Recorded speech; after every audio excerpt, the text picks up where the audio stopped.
अस्सलाम वालेकुम, welcome to my YouTube channel. Subscribe कर दें। वो क्या स्टेप्स लेने पड़ेंगे। तो मैं आज सिर्फ अपनी कौम से मुखातिब नहीं,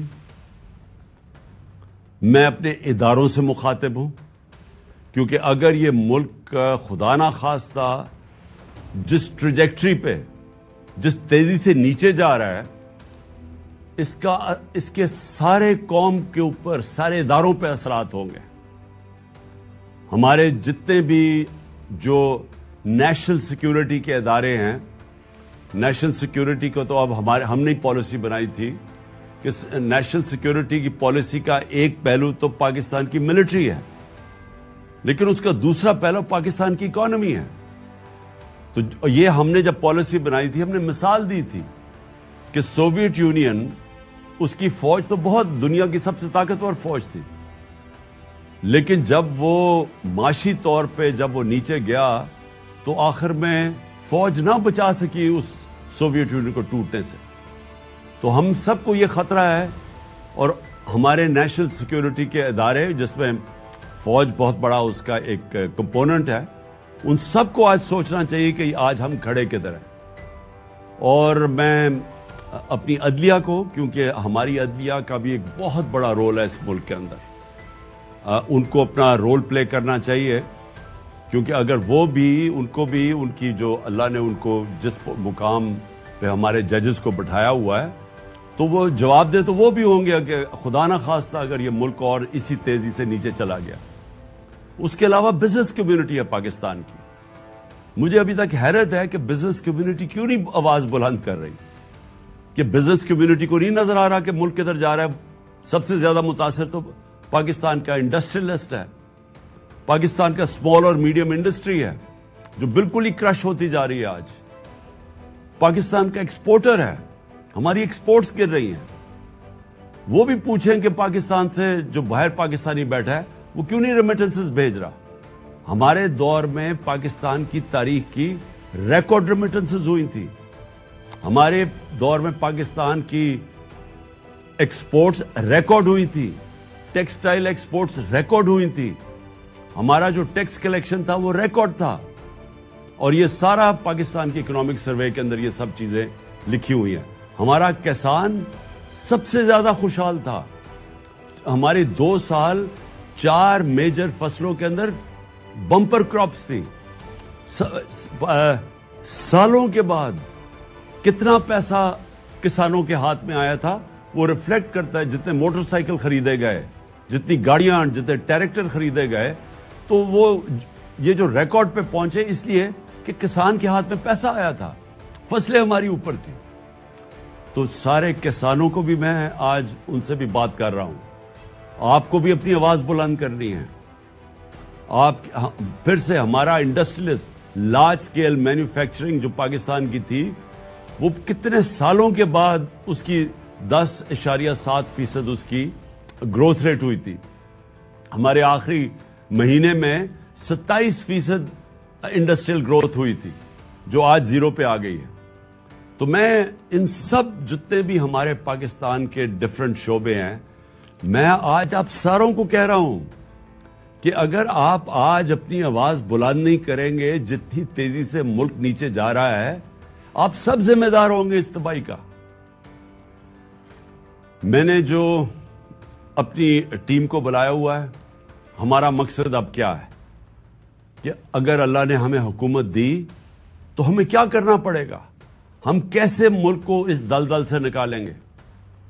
जो हमारा डॉलर गैप है वो बढ़ता जा रहा है, क्योंकि जो हमने बाहर कर्जे लिए हुए हैं, और मुझे ये बताना पड़ेगा कि कर्जे तहरीके इंसाफ ने तो लिए थे कर्जों की किस्तें वापस करने के लिए, लेकिन जिन्होंने कर्जे हमारे मुल्क को मकरूज किया था वो ये 2 जमातें हैं। 30 साल से ये इक्तदार में बैठी हुई हैं, और जो इस मुल्क के ऊपर कर्जे चढ़े, इनके दौरान पे चढ़े।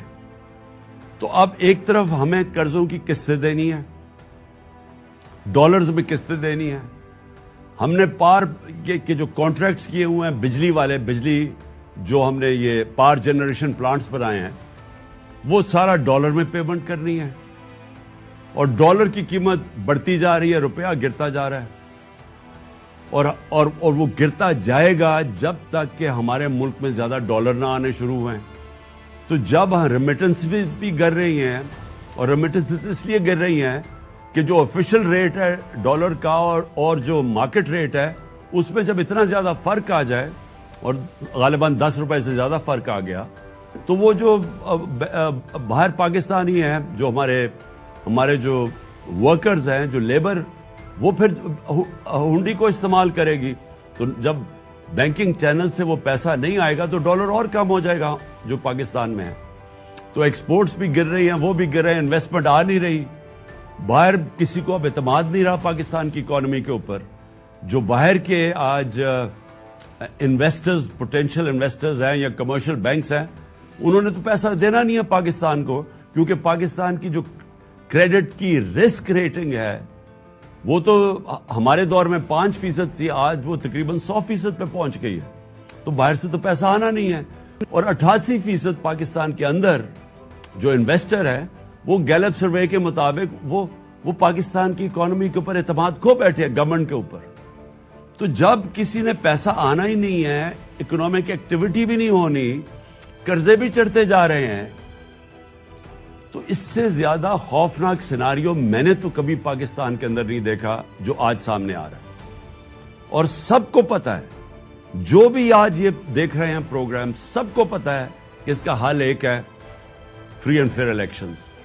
اس کے علاوہ اور کوئی دوسرا حل ہی نہیں. جو مجھے آج بتا دے کہ اس کے علاوہ اس کا حل کیا ہے, مجھے ایک آدمی بتا دے اس کا حل کیا ہے. وہ اس لیے حل نہیں ہے کہ جو معیشت ہے ملک کی وہ ڈپینڈ کرتی ہے ملک کے اندر پولیٹیکل سٹیبلٹی پہ. اگر ملک کے اندر سیاسی طور پہ استحکام نہیں ہے تو وہ معیشت سب سے پہلے اس سے متاثر ہوتی ہے. اور وہ کیوں؟